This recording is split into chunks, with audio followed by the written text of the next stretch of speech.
그 체험을 하는 것과 깨달음은 아무 관계가 없다는 것이고요. 안녕하세요. 빠우사 한님입니다. 세상이 내 마음대로 되지 않아서 화가 난다는 게 얼마나 이상한 일인지 한 번쯤 생각해 보셨나요? 우리 안에 끝없는 괴로움은 정말 허무하게도 생각으로부터 시작됩니다. 이것을 깨닫는 것이 깨달음, 해탈이고 번뇌로부터의 깨어남이기도 하죠. 그리고 이것을 깨달은 사람들의 일상은 사실은 크게 다르지 않습니다. 우리가 깨달음을 얻지 못하는 이유, 그것에 대해서 이야기를 하고 싶고요. 누구나 깨달을 수 있다는 사실, 그리고 사실은 이미 깨달아 있다는 문장이 어느 순간 제 마음에 와닿게 됐는지 나눠보려고 해요. 가장 먼저 깨달음을 목적으로 한 건 아니었지만 어쨌든 명상을 하면서 내 내면의 마스터가 되는 것, 모든 것들이 내 마음대로 되는 것을 목표로 하고 있었고, 사실은 이 마음이 우리에게는 되게 익숙해요. 어떻게 하면 원하는 대로 삶을 살까? 어떻게 하면 내가 원하는 모습이 될까? 이걸 상상하고 끊임없이 애쓰고 노력하는 게 우리는 굉장히 당연하고 자연스러운 거라고 배웠고요.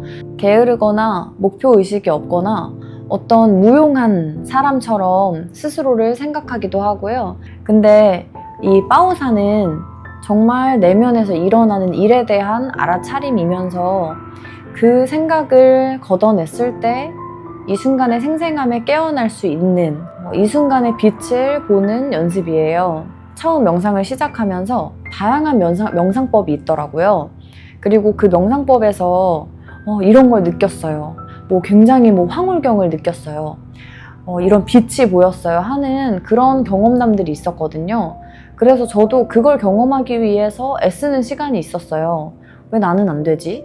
그리고 저걸 어떻게 하는 거지? 왜냐하면 그런 경험을 하면 무언가 달라질 거라고 믿었거든요. 근데 단 한 번도 그런 경험을 한 적은 없고요. 그리고 제가 알게 된 건 그 체험을 하는 것과 깨달음은 아무 관계가 없다는 것이고요. 우리가 모두 깨달아 있다고 하는, 모두가 부처라고 하는 그 문장이 어떤 의미인지 저의 일상의 이야기를 통해서 나눠볼게요. 우리는 모두 깨달아 있습니다. 이 깨달아 있다는 것은 깨어있고 닿아 있다 라고 저는 해석하는데요. 어디에 깨어있고 어디에 닿아 있냐 하면 바로 지금 이 순간이에요. 예상하셨죠? 이 질문을 던진 분이 계셨거든요. 지금 듣기 위해서 무엇을 하냐고요? 그리고 지금 느끼거나 지금 생각하기 위해서 무엇을 하냐고 물어보시더라고요. 그냥 들리지 않냐고, 그냥 떠오르지 않냐고, 그리고 그냥 알아지지 않냐고. 근데 이 순간 전체를 알아차리는 건 과연 누구냐? 이 질문을 들었을 때 상식적으로는, 개념적으로는 이해가 되지 않았지만 제 안에 어떤 울림이 있었어요. 그래서 오히려 생각 속으로 들어가면서 생각 너머로 곱씹어 보면서 저의 순간을, 경험을 바라보기 시작했어요.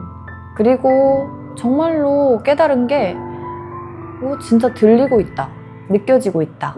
밖에 지나가는 차 소리도, 지저귀는 새 소리도 그 알미 내가 하는 게 아니라는 굉장히 기묘하고 희한한 느낌이 있거든요. 그런데 우리는 매 순간 그러고 있어요. 매 순간 그렇게 있어요. 전부 다 알아차려지고 전부 다 느껴지고 전부 다 경험하는데 내가 그것을 하기 위해서 하는 것이 아무것도 없습니다. 여기에서 말하는 나란 이 몸을 얘기해요. 우리는 이 몸을 나라고 믿고 내가 이 삶을 살고 내가 인생을 경험하고 내가 커피를 마시고 내가 말을 하고 있다고 생각하잖아요. 그런데 제가 말을 하고 있는데요. 이 말을 하기 위해서 하는 게 아무것도 없어요. 성대를 쪼였다 늘렸다 하는 것도 제가 아니고 숨으로 소리를 울려 퍼지게 하는 것도 제가 아니고요. 이 목소리도 심지어 제가 하는 게 아니잖아요. 이 목소리는 주어졌고 이 목소리를 통해서 저의 이야기가 들려지고 있는데요. 여러분 그 발표 연습하거나 아니면 학교에서 연습해 보셨을 수도 있는데 내가 하는 말을 듣는 연습을 하라고 하거든요. 발표를 잘하기 위해서 말이 빨라지거나 아니면 목소리가 작아지거나 하는 것을 알아차리려면 자기가 하는 말을 들으라고 이야기하거든요. 근데 이게 너무 이상해요. 왜냐하면 말하고 듣고 그 일어나는 일을 알고 있는 알미 있거든요. 예를 들면 저는 강아지가 있는데요. 강아지가 짖을 때 강아지는 짖어요. 그 짖음에 대해서 본인이 듣거나 또 자기가 짖고 있다는 사실을 알아차리는 알미 있지 않거든요. 그냥 짖고 그것 자체를 인식하지 않죠. 자기 자신을 인식하지 않아요. 그렇기 때문에 경험하는 자기 자신이 따로 있지 않고요. 그냥 그 자체로 짖음 그것뿐이거든요. 그렇게 자기 자신과 분리되지 않기 때문에 내 몸은 어때? 너무 뚱뚱해. 내 다리는 너무 짧아. 내 목소리는 너무 커. 라고는 판단과 평가가 일어나지 않죠. 근데 희한하게 사람은 그렇단 말이에요. 사람은 지금 이렇게 말하고 듣고 움직이는 자기 자신을 느끼고 인식해요. 그렇다면 이 대상을 의식하는 의식이 하나가 더 있다는 건데 바로 이것이 진짜 나. 이 모든 경험과 감각, 나에 대한 어떤 생각과 이야기를 전부 다 알아차리고 경험되는 이 순수한 의식 그 자체가 진짜 나이지만 이거는 가리킬 수도 없고 형태나 모양도 없습니다. 깨달음을 얻으려고 할 때에는 어떤 모양이나 어떤 상태를 얻는 거라고 생각하기 때문에 우리는 그걸 찾아 헤매는 거예요. 완전히 내면이 평온한 상태, 완전히 지혜가 번뜩이고 세상 만사 모든 것을 꿰뚫는 통찰력, 이런 어떤 대상을 얻을 거라고, 물건처럼 얻을 거라고 믿거든요. 그래서 모두가 깨달아 있지만 잠들어 있죠.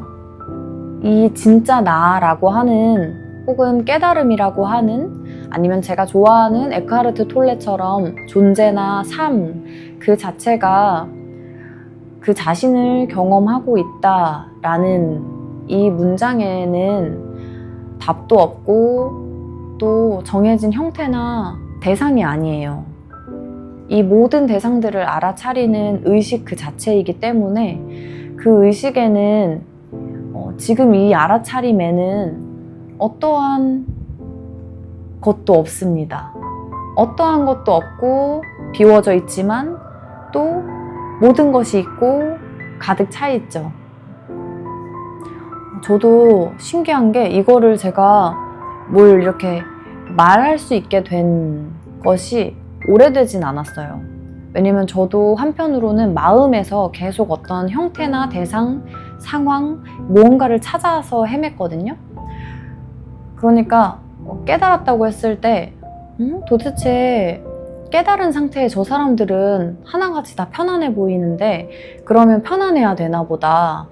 근데 나는 지금 편안하지 않으니까 아직 완성이 아니야. 아직 완벽하지 않아. 라는 그 의식의 차원이 아니라 마음의 차원에서 이건가 저건가 골라내고 있었던 거예요.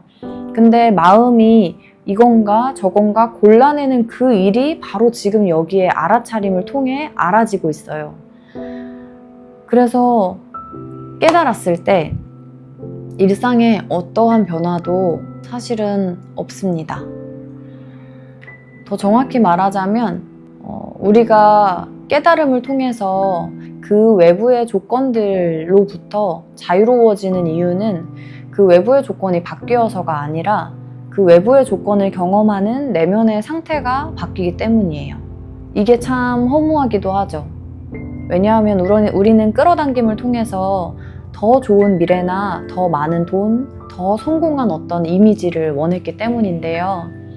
아이러니하게도 제가 알게 된 건 있는 그대로, 그리고 자기 자신이 깨달아 있음, 의식 그 자체라는 것을 알 때, 그래서 이 일어나는 경험들에 더 이상 얽매이지 않고 경험을 있는 그대로의 경험으로 온전히 경험하면서 살아갈 때 여기에는 이미 풍요와 이미 평화와 자유로움이 있어요.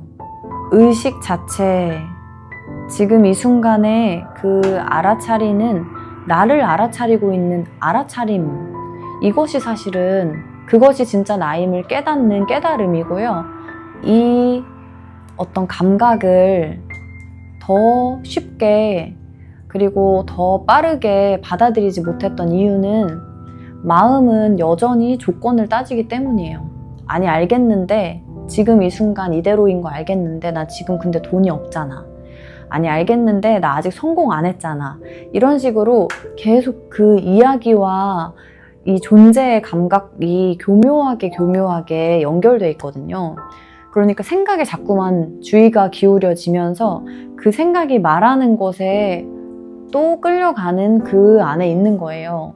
또 부족감을 느끼고 가난함을 느낄 때 다만 그걸 알아차리는 힘이 그게 일어나는 바로 그 순간에 내 안에서 이런 일이 일어나고 있구나를 알아차리는 힘이 커지죠.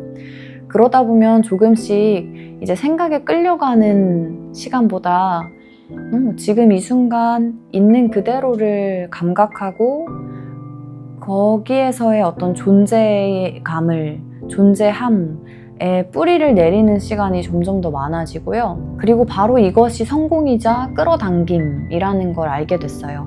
어떤 조건과 상관없이 지금 여기에 이 온전히 경험되는 이 생생함의 풍요로움, 그 존재 자체의 풍요로움을 느끼는 바로 이것이 결국엔 끌어당김 그 자체이고, 여기에서 풍요를 느낄 수 있다면 미래에는 언제나 풍요로움만 있습니다. 왜냐하면 과거, 현재, 미래는 따로 떨어져 있지 않고 과거를 떠올리는 지금, 미래를 떠올리는 지금, 그리고 지금이라고 하는 이 차원은 끊임없이 과거가 되면서 동시에 미래가 일어나는 무한한 차원이기 때문이에요. 그러니까 우리가 개념적으로 끌어당김을 이해했기 때문에 지금 여기서 노력해서 미래의 무언가를 성취하는, 이건 우리한테 되게 익숙한 패턴이잖아요. 대학 가면 어떻게 될 거야. 그러니까 지금은 참아. 이 이상한 그 굴레가 끌어당김에도 똑같이 적용되고 있었다는 거예요. 왜냐하면 에고의 차원으로 그 끌어당김을 이해했기 때문에. 그런데 끌어당김을 과거, 현재, 미래라는 시간적인 개념이 아니라 오직 지금 이 순간 사실은 내가 끌어당길 필요가 없어요. 그냥 가난함을 일으키는 생각을 알아차릴 때, 그리고 그것은 언제나 미래의 풍요가 있다고 믿을 때 여기에는 가난이 경험됩니다. 지금 여기에 이것이 없다고 믿기 때문에 정말 그것에 대해서 없는 느낌이 들 뿐이고, 그렇기 때문에 가난함과 결핍감이 환상이라고 이야기하는 거죠. 근데 이것은 자기 자신 안에서 일어나는 일이고, 이것에서 깨어날 수 있는 것도 자기 자신뿐입니다. 저는 저의 과정을 통해서 조금 더 쉽게, 그리고 조금 더 일상적이고 명료하게 보실 수 있도록 도와드릴 뿐이고요. 그래서 모든 문제의 해결이 결국엔 자기 자신 안에 있고, 자기 자신 안을 깨달을 때, 그러니까 진정한 자기 자신을 깨달을 때 사실은 어떤 문제도 없다는 사실을 알게 되는 거예요. 그래서 우리가 흔하게 상상하는 상황이 변화해서 평온해지는 게 아니라 평온하기 때문에 어떤 상황도 평온합니다. 심장 떨림도 두근거림도 아니면 식은 땀도 경험할 수 있는데요. 그러니까 그 경험을 왜곡하는 다른 생각이 없어요. 그 경험을 부족하다고 하는 생각이 없고, 그 경험을 너무 좋다, 훌륭하다라고 하는 생각에 끌려가지 않고 그저 그대로를 경험합니다. 그래서 기쁨도 슬픔도 경험하지만 오히려 굉장히 생생하고 온전하고 고요하게 경험을 하고, 그거를 더 많은 나의 이야기나 혹은 미래로, 과거로 끌고 가지 않을 수 있게 되는 거예요. 뭐 끌어당김이든 아니면 신비한 영성의 체험이든 이것들이 전부 일어나는 배경 그 자체가 진짜 나 자신이라는 걸 깨닫는 것. 그런데 그 진짜 나라고 가리킬 수 있는 무언가가 있는 게 아니라 지금 이대로 이 순간 경험되고 아무 애쓰지 않고 들리고 느껴지고 알아지는 그 알아차림 자체가 알아차림 자신을 경험하고 있다는 이 미묘한 이대로를 발견해 보시면 좋겠어요. 오늘도 감사합니다.